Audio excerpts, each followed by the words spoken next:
안녕하세요. 감동주유소입니다. 오늘은 한국 음식에 편견을 가진 한 캐나다 블로거가 한국 음식을 먹고 감동받은 이야기를 다룬 사연입니다. 우리나라를 사랑하는 여러분이 구독을 해주시면 저에게 큰 힘이 됩니다. 자, 이제 이야기 속으로 들어가 보시죠. 안녕하세요. 저는 엘리자베스 화이트입니다. 하지만 모든 사람들이 저를 리즈라고 불러요. 28살이고 캐나다 토론토에서 푸드 블로거로 살아가고 있습니다. 제 블로그 리즈의 맛있는 세상은 북미에서 꽤 유명해요.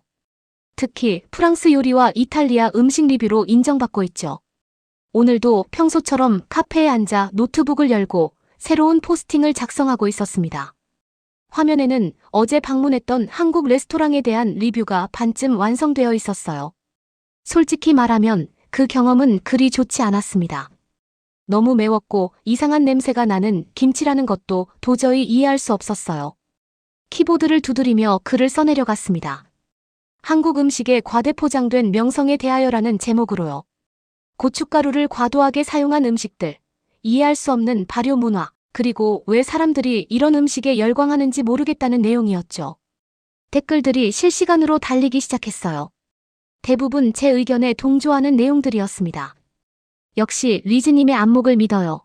한국 음식 정말 이상해요. 서양 음식이 최고조 같은 반응들이 줄을 이었어요. 그런데 오후 3시쯤 출판사에서 전화가 걸려왔습니다. 제 담당 편집자인 사라였어요. 리즈, 좋은 소식이 있어요. 당신의 블로그가 워낙 인기가 좋아서 출판사에서 새로운 요리책 출간을 제안하고 싶다고 해요. 저는 기대에 찬 목소리로 대답했습니다. 정말요? 어떤 주제인가요? 아시아 음식 문화에 대한 책이에요.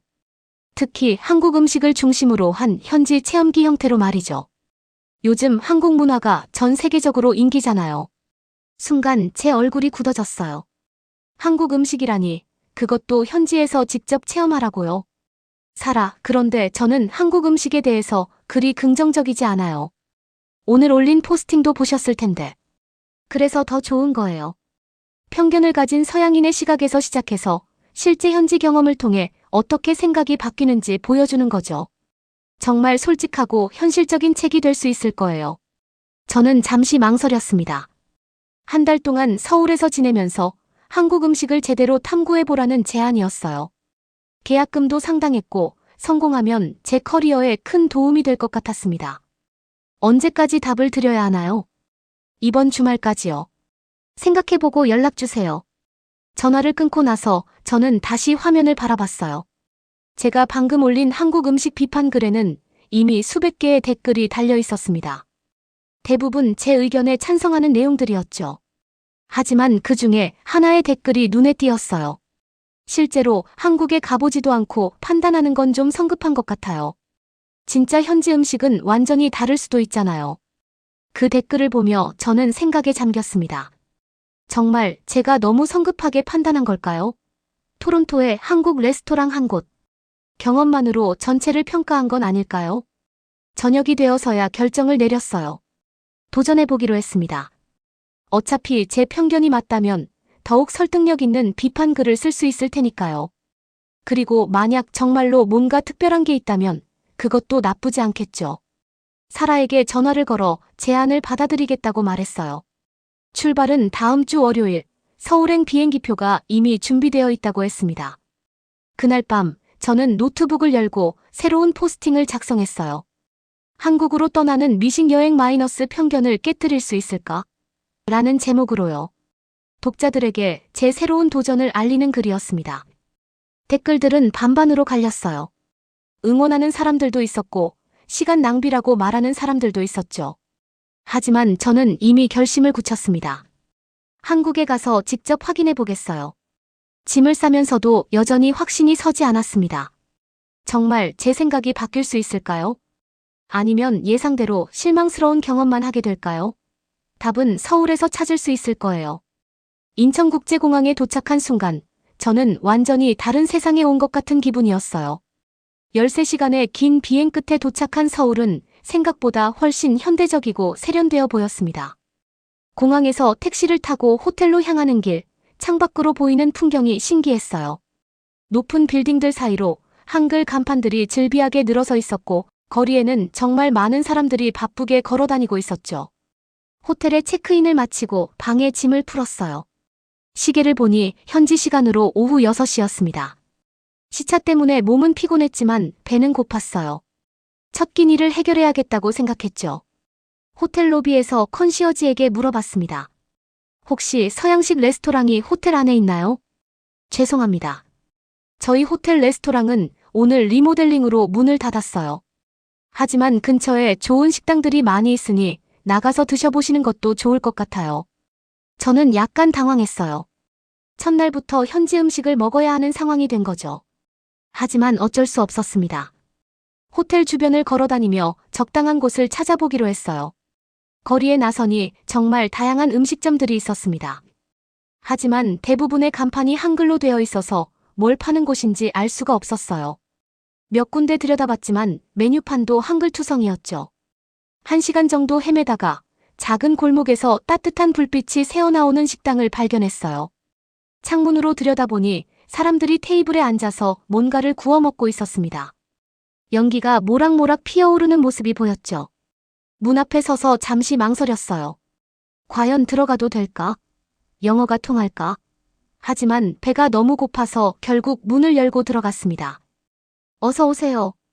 밝은 목소리가 들렸어요. 젊은 남자가 앞치마를 두르고 저를 맞이했습니다. 키가 크고 웃는 얼굴이 인상적이었어요. 안녕하세요. 혹시 영어 가능하세요? 저는 조심스럽게 물어봤습니다. 네, 조금 할 수 있어요. 저는 이 가게 사장 김민준입니다. 처음 오신 것 같은데 외국분이시죠? 네, 캐나다에서 왔어요. 엘리자베스인데 리즈라고 불러주세요. 민준 씨는 저를 빈 테이블로 안내해 주었어요. 다른 테이블들을 둘러보니 모든 사람들이 작은 불판에서 고기를 구워 먹고 있었습니다. 지글지글 소리와 함께 고소한 냄새가 가게 안에 가득했어요. 저희는 삼겹살 전문점이에요. 혹시 삼겹살 드셔보신 적 있으세요? 민준 씨가 물어봤습니다. 토론토에서 한번 먹어봤는데 그때는 별로였어요. 저는 솔직하게 대답했어요. 민준 씨의 표정이 약간 아쉬워 보였지만 곧 밝게 웃으며 말했습니다. 아, 그럼 진짜 삼겹살은 아직 안 드셔보신 거네요. 괜찮으시다면 제가 직접 구워드릴게요. 저는 선택의 여지가 없었어요. 다른 메뉴를 물어볼 수도 있었지만 이미 여기까지 온 이상 경험해보는 것도 나쁘지 않다고 생각했습니다. 좋아요. 그런데 너무 맵지 않게 해주세요. 걱정 마세요. 처음이시니까 순한 걸로 준비해드릴게요. 민준 씨가 테이블 중앙에 있는 불판에 불을 켜고 곧이어 두툼한 고기 조각들을 가져왔어요. 동시에 작은 접시들이 여러 개 나왔습니다. 김치, 상추, 마늘, 그리고 각종 반찬들이었죠. 이게 다 나오는 거예요? 저는 놀라서 물어봤습니다. 네, 기본 반찬이에요. 삼겹살은 이런 것들과 함께 먹어야 진짜 맛을 알 수 있거든요. 고기가 불판 위에서 지글지글 익어가기 시작했어요. 처음엔 그냥 돼지고기일 뿐이라고 생각했는데 익어가면서 나는 냄새가 토론토에서 먹었던 것과는 완전히 달랐습니다. 더 고소하고 풍부한 향이 났어요. 민준 씨는 능숙하게 고기를 뒤집으며 설명해 주었어요. 삼겹살은 타이밍이 중요해요. 너무 익히면 질겨지고 덜 익히면 비린내가 나거든요. 저는 그의 손놀림을 지켜보면서 신기했어요. 단순히 고기를 굽는 것 같지만 실제로는 정말 섬세한 과정이었습니다. 언제 뒤집을지, 어느 정도 익혔을 때 먹어야 할지 모든 게 경험에서 나오는 노하우 같았어요. 자, 이제 드셔보세요. 민준 씨가 갓 구운 고기 한 점을 제 접시에 올려주었습니다. 저는 조심스럽게 첫 한 입을 베어 물었어요. 그 순간 정말 예상치 못한 일이 일어났습니다. 겉은 바삭하고 속은 부드러운 식감, 그리고 깊고 진한 고기의 맛이 입안에 퍼졌어요. 이건 정말 토론토에서 먹었던 그것과는 완전히 다른 음식이었습니다. 그 순간 제 머릿속은 완전히 하얘졌어요. 토론토에서 먹었던 한국 음식과는 차원이 다른 맛이었습니다. 고기 자체의 깊은 풍미도 놀라웠지만 무엇보다 제가 가지고 있던 모든 편견이 한순간에 흔들리는 기분이었어요. 민준 씨가 제 표정을 보며 미소를 지었습니다. 어때요? 맛이 어떠세요? 저는 잠시 말을 못했어요. 솔직히 맛있다고 인정하고 싶지 않은 마음도 있었습니다. 지금까지 제가 블로그에 써온 모든 글들이 틀렸다는 걸 인정하는 것 같았거든요. 생각보다는. 저는 애매하게 대답했어요. 생각보다 어떠세요? 민준 씨가 다시 물어봤습니다. 그의 눈에는 진짜 궁금해하는 표정이 역력했어요. 괜찮네요. 결국 저는 짧게 인정할 수밖에 없었습니다. 민준 씨는 만족스러운 표정을 지으며 상추 한 장을 제 앞에 놓았어요. 이번엔 쌈으로 드셔보세요. 상추에 고기 올리고 마늘이랑 쌈장 조금 넣어서요. 쌈이요? 저는 생소한 단어에 고개를 갸웃했습니다. 이렇게 채소에 고기랑 다른 재료들을 넣어서 싸먹는 거예요. 한국 사람들이 고기 먹는 전통적인 방법이죠. 민준 씨가 직접 시범을 보여주었어요. 상추 위에 갓 구운 삼겹살 한 점을 올리고 마늘 한쪽과 쌈장을 조금 넣더니 동그랗게 싸서 저에게 건네주었습니다. 이렇게 한 입에 넣고 드세요. 저는 그 큰 덩어리를 보며 망설였어요.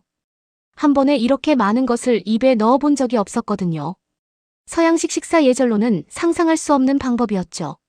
정말 이렇게 먹는 거예요? 네, 맞아요. 걱정 마세요. 한국 사람들은 모두 이렇게 먹어요. 저는 용기를 내어 그 쌈을 입에 넣었습니다. 씹는 순간 또 다른 충격이 왔어요. 상추의 아삭한 식감과 고기의 부드러움, 마늘의 알싸함과 쌈장의 짭짤한 맛이 입안에서 완벽한 조화를 이루었습니다. 이건 정말 제가 알고 있던 어떤 음식과도 달랐어요. 단순히 고기를 먹는 게 아니라 여러 가지 맛과 식감이 한꺼번에 어우러지는 새로운 경험이었습니다. 와! 저도 모르게 감탄사가 나왔어요. 민준 씨가 만족스러운 표정으로 말했습니다. 이제 진짜 삼겹살을 드셔보신 거예요. 어떠세요? 이번에는 부정할 수 없었어요. 정말 놀라웠습니다.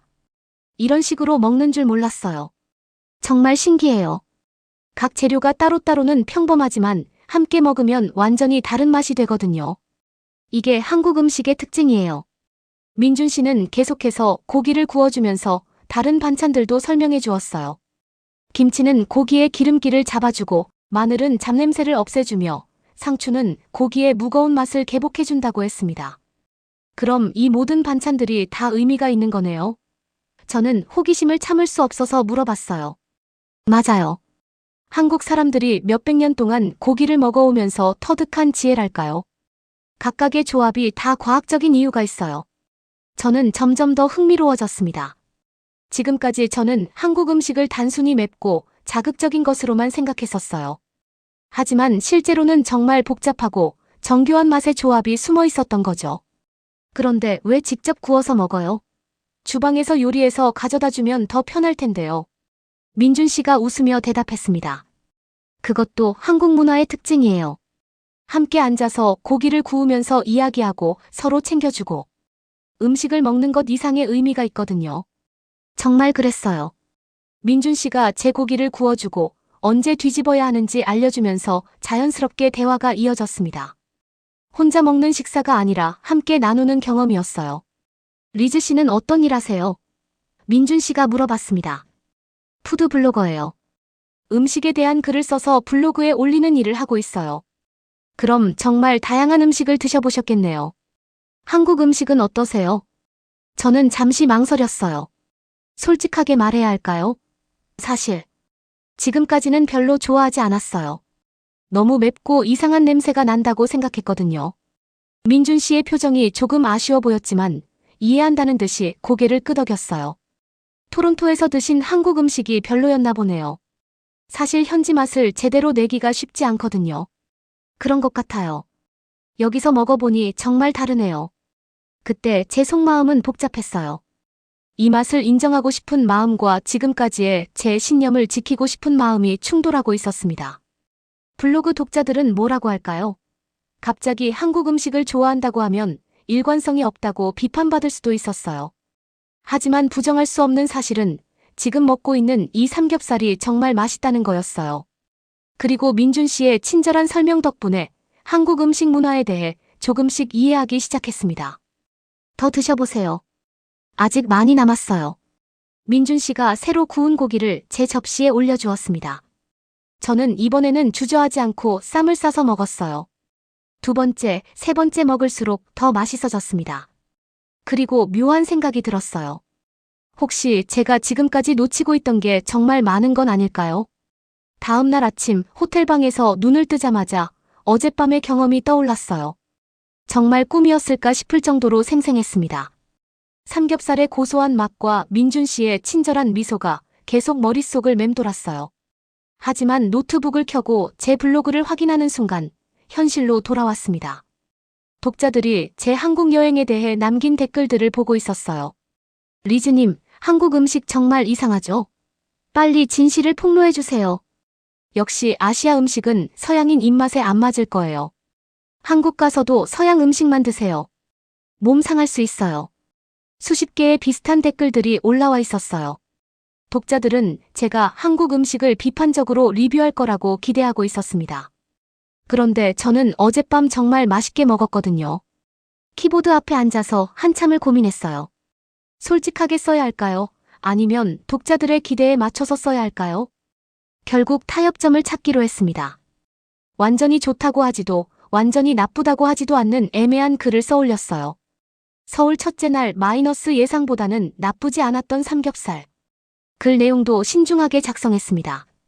한국의 삼겹살은 토론토에서 먹었던 것보다는 나았지만 여전히 서양인에게는 다소 생소한 음식이라고 썼어요. 맛있었다는 솔직한 감정은 최대한 숨기려고 했습니다. 댓글들이 바로 달리기 시작했어요. 역시 그럴 줄 알았어요. 그래도 리즈님이 참고 드셨네요. 빨리 돌아오세요 같은 반응들이었죠. 점심시간이 되어서 밖으로 나갔어요.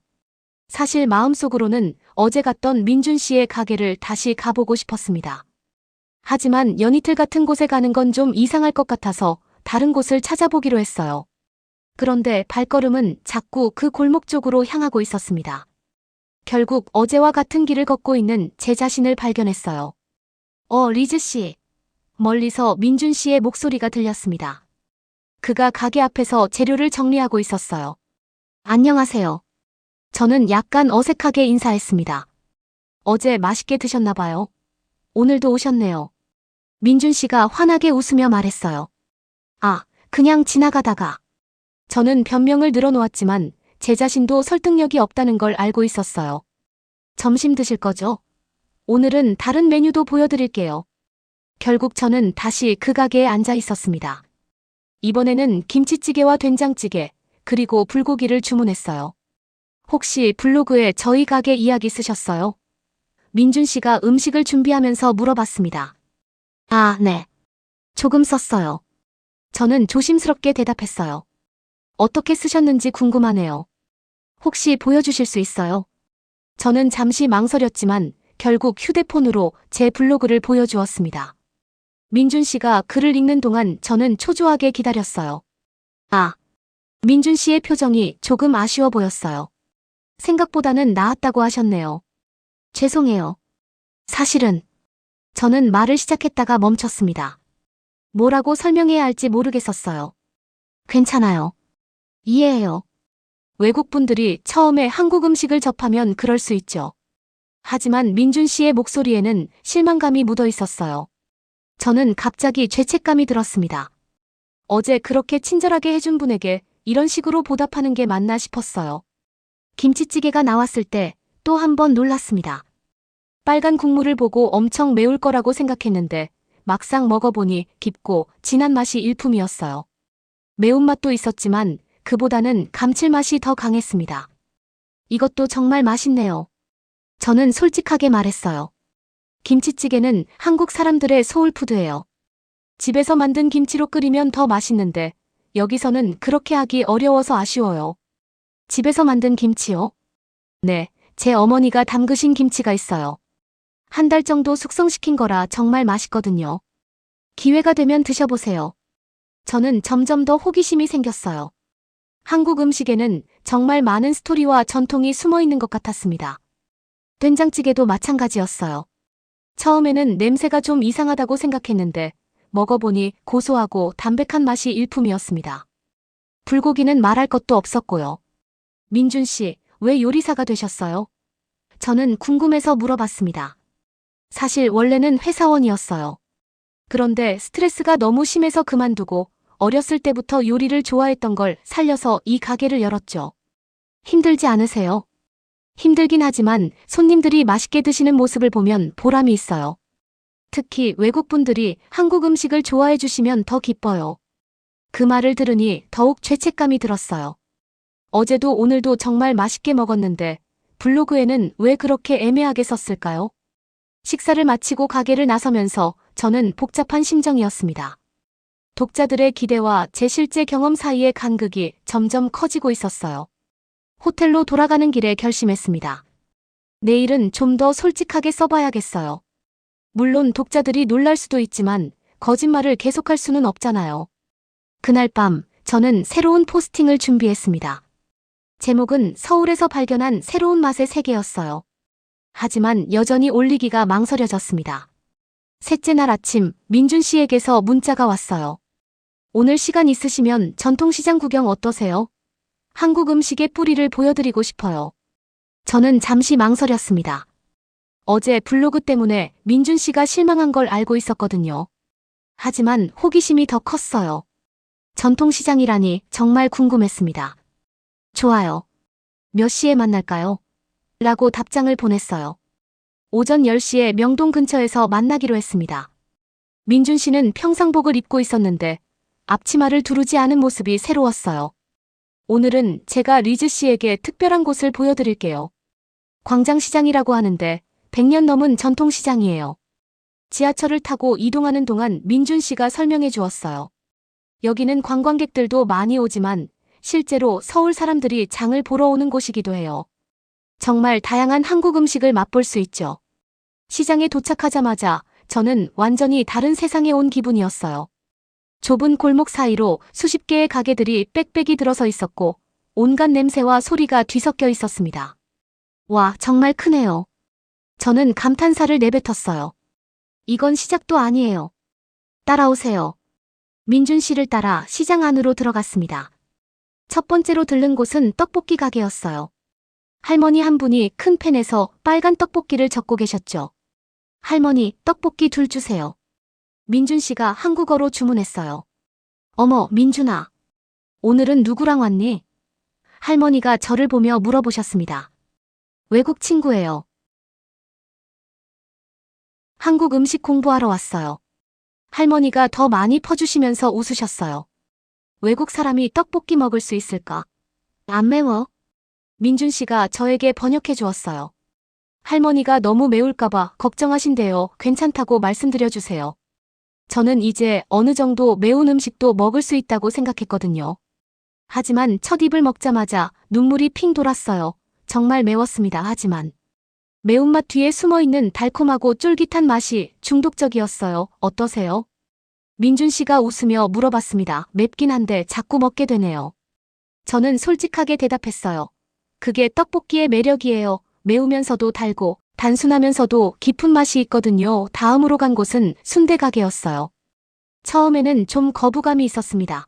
돼지 내장으로 만든 음식이라니 서양에서는 상상하기 어려운 음식이었거든요. 이것도 꼭 드셔보세요. 한국 서민들의 대표 음식 중 하나예요. 민준 씨가 순대를 썰어서 소금에 찍어 주었어요. 조심스럽게 한 입 먹어봤는데 예상과는 완전히 달랐습니다. 부드럽고 고소한 맛이었어요. 이게 정말 내장으로 만든 거예요. 네, 맞아요. 하지만 비린내 같은 건 전혀 없죠. 깨끗이 손질하고 양념을 잘하면 이렇게 맛있어져요. 시장을 돌아다니면서 저는 정말 많은 음식을 맛봤어요. 호떡, 붕어빵, 김치전, 막걸리까지. 각각의 음식마다 고유한 이야기와 전통이 있었습니다. 민준 씨, 이 모든 음식들이 언제부터 있었던 거예요? 대부분 몇백 년 전부터 있었던 음식들이에요. 조선시대부터 서민들이 먹던 음식이 지금까지 이어져 내려온 거죠. 정말 신기해요. 이렇게 오래된 음식 문화가 지금까지 살아있다니. 점심시간이 되어서 시장 안에 작은 식당에 앉았어요. 민준 씨가 비빔밥을 주문해 주었습니다. 비빔밥은 한국 음식의 정수라고 할 수 있어요. 여러 가지 나물과 고기, 고추장을 넣고 비벼서 먹는 거예요. 색색깔의 나물들이 그릇에 예쁘게 담겨 나왔어요. 고추장을 넣고 비비니 정말 아름다운 색깔이 되었습니다. 와, 이거 정말 예술작품 같아요. 맛도 좋지만 보기에도 아름답죠. 한국 사람들은 음식에서도 조화와 균형을 중요하게 생각해요. 한 입 먹어보니 정말 그랬어요. 각각의 나물이 다른 맛과 식감을 가지고 있었지만 함께 먹으면 완벽한 조화를 이뤘습니다. 민준 씨, 솔직히 말하면 저는 용기를 내어 말을 시작했어요. 제가 블로그에 쓴 글이 정확하지 않았어요. 어떤 의미인가요? 실제로는 정말 맛있게 먹었는데 독자들 때문에 그렇게 쓸 수 없었어요. 죄송해요.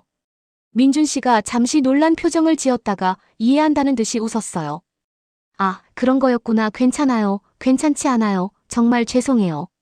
사실 첫날부터 지금까지 먹어본 모든 음식이 정말 맛있었어요. 그럼 왜 그렇게 쓰셨어요? 저는 잠시 망설였다가 솔직하게 말했어요. 제 독자들이 한국 음식을 별로 좋아하지 않거든요.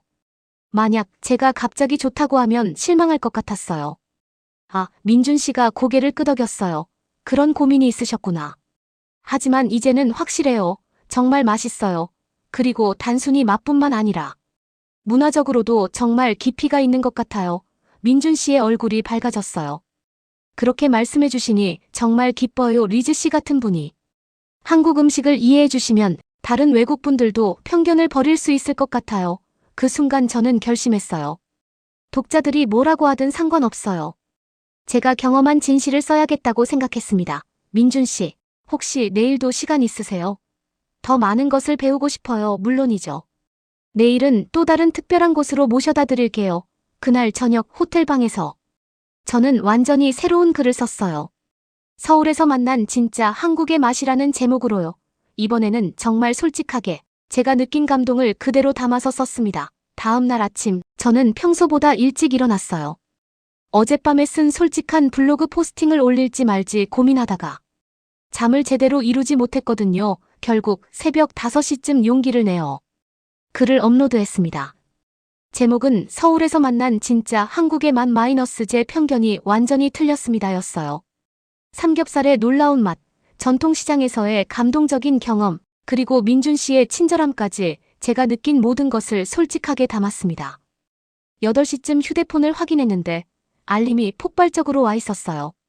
댓글이 이미 300개가 넘어 있었습니다. 설마 하고 클릭해서 읽어보는데 제가 예상했던 것보다 훨씬 심각했어요. 리즈님, 정말 실망이에요. 겨우 사흘 만에 이렇게 변하시다니 돈 받고 쓰는 협찬글인가요? 너무 갑작스러워요. 한국 음식이 맛있다고요? 정말 믿을 수 없어요. 리즈님의 블로그를 팔로우 취소합니다. 하나하나 읽어보니 가슴이 아팠어요. 정말 솔직하게 쓴 글인데 독자들은 제가 거짓말을 하고 있다고 생각하는 것 같았습니다. 더 충격적인 건 오전 9시에 걸려온 사라의 전화였어요. 리즈, 무슨 일이야? 블로그 댓글들을 봤는데 난리가 났더라. 사라. 저는 그냥 솔직하게 쓴 거예요. 정말 맛있었거든요. 하지만 너무 갑작스럽잖아. 독자들이 당황할 만해. 그리고 출판사에서도 연락이 왔어. 제 심장이 덜컥 내려앉았어요. 뭐라고 했어요? 원래 계획과 너무 달라졌다는 거야. 편견을 가진 서양인이. 점차 마음을 여는 스토리를 원했는데 너무 빨리 좋아해버렸다고. 그럼 어떻게 해야 해요? 일단 진정해. 내가 출판사랑 다시 이야기해볼게 하지만 지금 상황으로는 계약이 취소될 수도 있어. 전화를 끊고 나서 저는 멘붕 상태였어요. 독자들의 신뢰도 잃고 책 출간도 위험해졌으니까요. 그런데 정말 이상한 건 제가 거짓말을 했다면 모르겠는데 진실을 말했는데도 이런 일이 생긴다는 거였어요. 점심 약속 시간이 되어서 민준 씨를 만나러 갔어요. 하지만 제 표정이 너무 안 좋았나 봐요. 민준 씨가 바로 알아챘습니다. 리즈 씨, 무슨 일 있어요? 얼굴이 안 좋아 보이는데 저는 어젯밤에 올린 블로그 글과 독자들의 반응, 그리고 출판사 문제까지 모든 걸 이야기했어요. 민준 씨가 제 휴대폰으로 댓글들을 읽어보더니 한숨을 쉬었어요. 정말 안타깝네요. 솔직하게 쓰셨는데 이런 반응이라니. 제가 너무 성급했나 봐요. 독자들 입장에서는 정말 갑작스럽게 느껴졌을 거예요. 하지만 거짓말을 할 순 없잖아요. 리즈 씨가 실제로 경험한 걸 쓴 건데. 그때 민준 씨의 휴대폰이 울렸어요. 전화를 받더니 표정이 어두워졌습니다. 무슨 일이에요? 저는 걱정스럽게 물어봤어요. 건물주가 임대료를 올린다고 해요. 다음 달부터 2배로요. 도저히 감당할 수 없는 금액이에요. 그럼 어떻게 되는 거예요?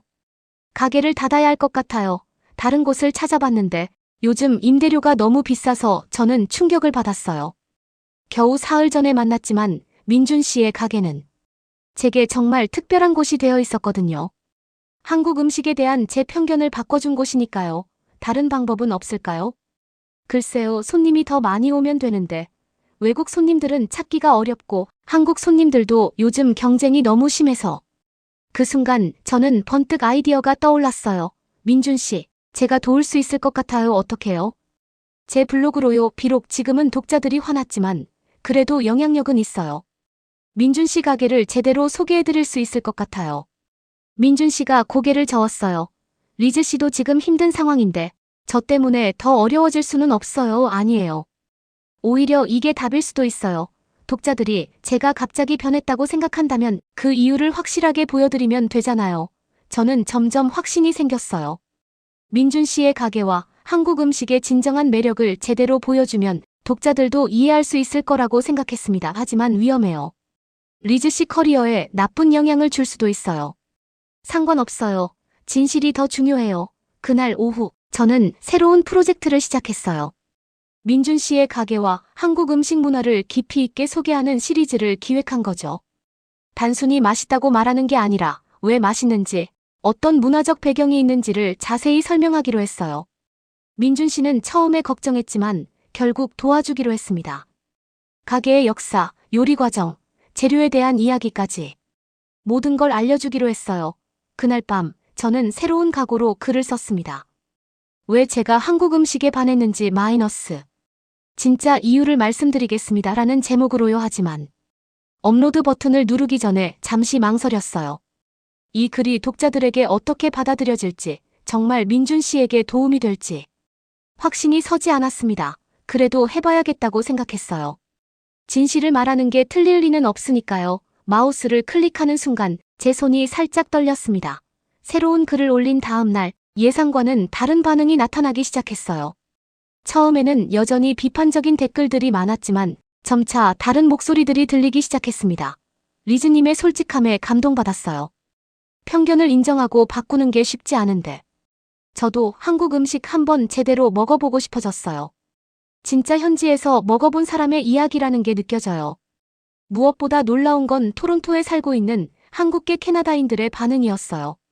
그들이 제 블로그를 찾아와서 고마움을 표현했습니다. 한국 음식이 이렇게 제대로 소개된 적이 없었어요.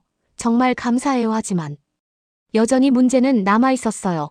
출판사에서는 계속 난색을 표했고 민준 씨의 가게 상황도 나아지지 않았습니다. 그런데 넷째 날 오후 민준 씨에게서 급한 전화가 왔어요. 리즈 씨, 혹시 지금 시간 있어요? 가게로 와주실 수 있어요? 무슨 일이에요? 목소리가 이상해요. 설명하기 어려워요. 일단 와보시면 알 거예요. 저는 급하게 택시를 타고 민준 씨의 가게로 향했어요. 가게 앞에 도착했는데 평소와는 완전히 다른 광경이 펼쳐져 있었습니다. 가게 앞에 긴 줄이 서 있었어요. 그것도 대부분 외국인들이었습니다. 서양인, 동남아시아인, 일본인까지 정말 다양한 국적의 사람들이 줄을 서 있었어요. 이게 대체 무슨 일이에요? 저는 놀라서 민준 씨에게 물어봤습니다. 리즈 씨 블로그 때문이에요. 어젯밤부터 갑자기 외국인 손님들이 몰려오기 시작했어요. 정말 믿기지 않았어요. 제 블로그가 이런 영향을 미칠 줄은 상상도 못했거든요. 가게 안으로 들어가 보니 모든 테이블이 꽉 차 있었어요. 그런데 더 놀라운 건 손님들이 정말 진지하게 한국 음식을 경험하고 있다는 거였어요. 한 서양인 커플이 쌈을 싸서 먹으면서 와, 이런 조합이 있다니 라고 감탄하고 있었고 일본인 가족은 김치찌개를 먹으며 일본에서 먹던 것과 완전히 다르다고 이야기하고 있었어요. 민준 씨, 이 사람들이 정말 제 블로그를 보고 온 거예요. 네, 맞아요. SNS에서도 퍼지고 있어요. 캐나다 푸드 블로거가 추천한 진짜 한국 맛집이라고요. 저는 정말 뿌듯했어요. 제가 진실을 말한 것이 이런 결과를 가져올 줄은 몰랐거든요. 그런데 저녁 시간이 되면서 더 큰 변화가 일어났어요. 한국인 손님들도 오기 시작한 거예요. 여기가 외국인들 사이에서 유명한 그 집이에요. 젊은 한국인 커플이 물어보더라고요. 외국 블로거가 극찬한 삼겹살집이라면서요. 회사원으로 보이는 분들도 호기심을 가지고 찾아왔어요. 민준 씨는 정신없이 바빴지만 얼굴에는 웃음이 떠나지 않았어요. 리즈 씨, 정말 어떻게 감사드려야 할지 모르겠어요. 저야말로 고마워요. 민준 씨 덕분에. 제가 새로운 걸 배웠잖아요. 그때 갑자기 아이디어가 떠올랐어요. 민준 씨, 혹시 제가 도울 일이 더 있을까요? 요리 과정이나 재료 이야기 같은 걸 더 자세히 소개해도 될까요? 물론이죠. 사실 제가 제안하고 싶었던 게 있어요. 민준 씨가 저를 주방으로 데려갔어요. 리즈 씨, 혹시 퓨전 요리에 관심 있어요? 퓨전 요리요? 네, 한국 음식과 서양 음식을 결합한 거예요. 리즈 씨가 요리 전문가니까 함께 새로운 메뉴를 개발해보면 어떨까요? 그 제안에 저는 정말 흥미가 생겼어요. 구체적으로 어떤 건가요? 예를 들어 삼겹살을 이용한 파스타라든지 김치를 넣은 리조또라든지 서양인들도 쉽게 접근할 수 있으면서 한국의 맛도 느낄 수 있는 그런 요리요. 정말 재미있을 것 같아요. 그날부터 저와 민준 씨는 새로운 프로젝트를 시작했어요. 낮에는 전통 한국 음식을 배우고 저녁에는 함께 퓨전 요리를 실험해보는 거였죠. 첫 번째로 만든 건 삼겹살 카르보나라였어요. 베이컨 대신 삼겹살을 사용하고 마지막에 김가루를 뿌려서 한국적인 풍미를 더했죠. 와, 이거 정말 맛있어요. 시식해본 손님들의 반응이 폭발적이었어요. 두 번째는 김치 리조또였어요.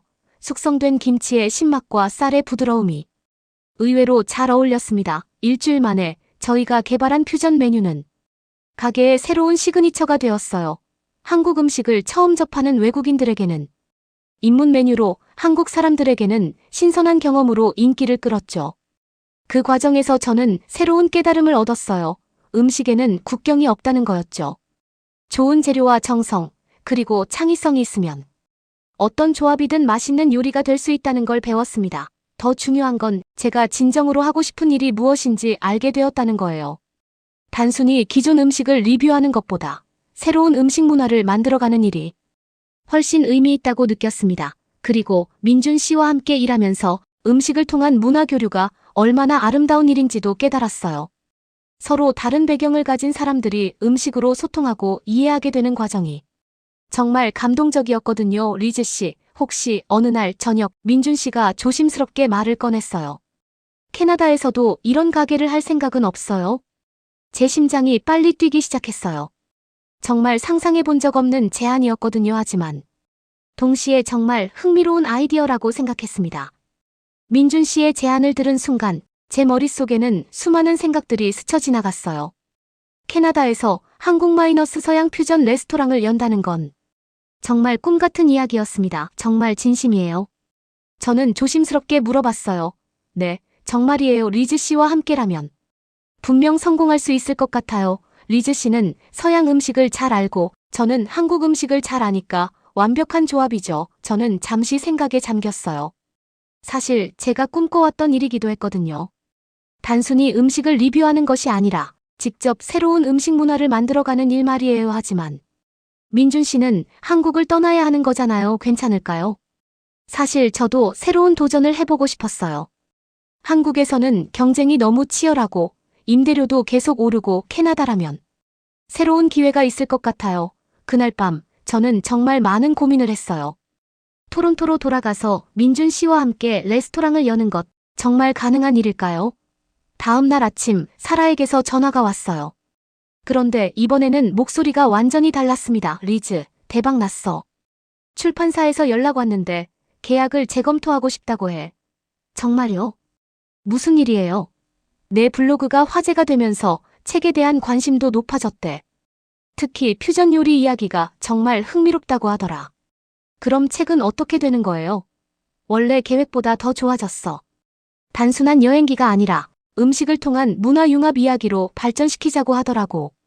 그리고 퓨전 레시피도 포함하면 어떻겠느냐고 제안했어. 저는 정말 놀랐어요. 위기라고 생각했던 상황이 오히려 더 큰 기회가 된 거였습니다. 사라. 그런데 하나 더 제안하고 싶은 게 있어요. 뭔데? 저는 민준 씨와의 계획을 이야기했어요. 토론토에서 퓨전 레스토랑을 열고 그 과정을 책의 후속편으로 만드는 거였죠. 와, 정말 재미있는 아이디어네. 출판사에서 정말 좋아할 것 같아. 그날 오후 저는 민준 씨와 함께 구체적인 계획을 세우기 시작했어요. 토론토의 어느 지역에 가게를 낼지, 어떤 메뉴로 시작할지, 언제 오픈할지, 민준 씨. 비자 문제는 어떻게 해요? 요리사 비자로 신청할 수 있을 것 같아요. 리즈 씨가 보증인이 되어주신다면요, 물론이죠. 일주일 후, 저는 한국에서의 마지막 밤을 보내고 있었어요. 정말 많은 일이 있었던 20날이었습니다. 편견을 가지고 왔던 제가 이제는 한국 음식의 전도사가 되어 돌아가게 되었으니까요. 민준 씨의 가게에서 마지막 식사를 했어요. 처음 먹었던 삼겹살부터 저희가 함께 개발한 퓨전 메뉴까지 모든 걸 다시 한번 맛봤습니다. 리즈 씨, 정말 고마워요. 리즈 씨가 아니었다면 제 가게는 문을 닫았을 거예요. 저야말로 고마워요. 민준 씨 덕분에 제 인생이 완전히 바뀌었어요. 토론토에서 만나요. 민준 씨가 웃으며 말했어요. 네, 꼭 성공시켜요. 공항에서 비행기를 기다리면서 저는 지난 20일간을 되돌아봤어요. 편견으로 가득했던 제가 이렇게까지 변할 수 있을 줄은 정말 몰랐습니다. 그리고 무엇보다 음식이 가진 힘을 깨달았어요. 음식은 단순히 배를 채우는 것이 아니라 사람과 사람을 연결하고 문화와 문화를 이어주는 다리 역할을 한다는 걸 배웠습니다. 토론토에 도착해서 가장 먼저 한 일은 새로운 블로그 포스팅을 올리는 거였어요.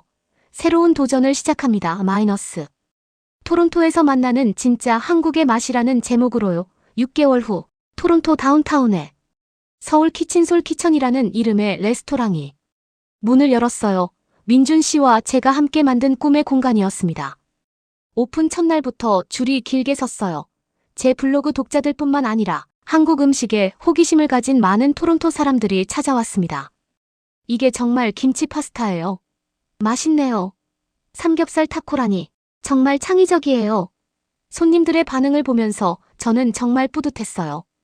한국과 서양의 맛이 조화롭게 어우러진 요리들이 사람들에게 새로운 경험을 선사하고 있었거든요. 민준 씨도 토론토 생활에 잘 적응했어요. 처음에는 언어와 문화 차이 때문에 어려움이 있었지만 음식이라는 공통 언어가 있어서 금세 현지인들과 친해졌습니다. 리즈, 정말 고마워요. 이런 기회를 만들어줘서요. 어느 날 저녁 바쁜 하루를 마치고 민준 씨가 말했어요. 저야말로 고마워요. 민준 씨 덕분에 제 진짜 꿈을 찾았잖아요. 1년 후 제 첫 번째 책 불판 위에 기적이 출간되었어요. 한국에서의 경험과 퓨전 레스토랑을 여는 과정까지 담은 책이었죠. 베스트셀러가 되었고 여러 언어로 번역되기도 했습니다. 그리고 2년 후에는 두 번째 가게를 열었어요. 이번에는 밴쿠버예요. 캐나다 전역으로. 저희의 퓨전 음식 문화를 퍼뜨리는 게 목표였습니다. 지금 저는 토론토의 주방에서 민준 씨와 함께 새로운 메뉴를 개발하고 있어요. 오늘은 한국식 치킨과 와플을 결합한 요리를 실험해보고 있습니다. 이거 어때요? 민준 씨가 간 만든 요리를 제게 건네줍니다. 한 입 먹어보니 정말 환상적이에요. 바삭한 치킨과 부드러운 와플, 그 위에 올라간 김치 슬로우의 조합이 완벽합니다. 정말 맛있어요. 이거 메뉴에 올려요. 좋아요. 그럼 이름은 뭐로 할까요? 서울 와플 치킨은 어때요? 완벽해요. 창밖으로. 토론토의 야경이 보입니다. 이 도시에서 저는 정말 많은 것을 배웠어요. 편견을 버리는 법, 새로운 문화를 받아들이는 법, 그리고 진정한 꿈을 찾는 법까지요. 무엇보다 음식이 가진 마법 같은 힘을 깨달았습니다. 음식은 단순한 먹을거리가 아니라 사람들의 마음을 연결하고 새로운 가능성을 만들어내는 놀라운 매개체라는 걸 배웠어요. 그리고 지금 이 순간 저는 정말 행복합니다. 사랑하는 일을 하면서 많은 사람들에게 기쁨을 선사할 수 있으니까요. 내일도 새로운 도전이 기다리고 있을 거예요. 어떤 새로운 맛의 조합을 발견하게 될지, 어떤 놀라운 일들이 펼쳐질지 정말 기대됩니다. 지금까지 감동주유소였습니다. 다음 영상도 기대가 되신다면 구독과 좋아요 부탁드립니다. 감사합니다.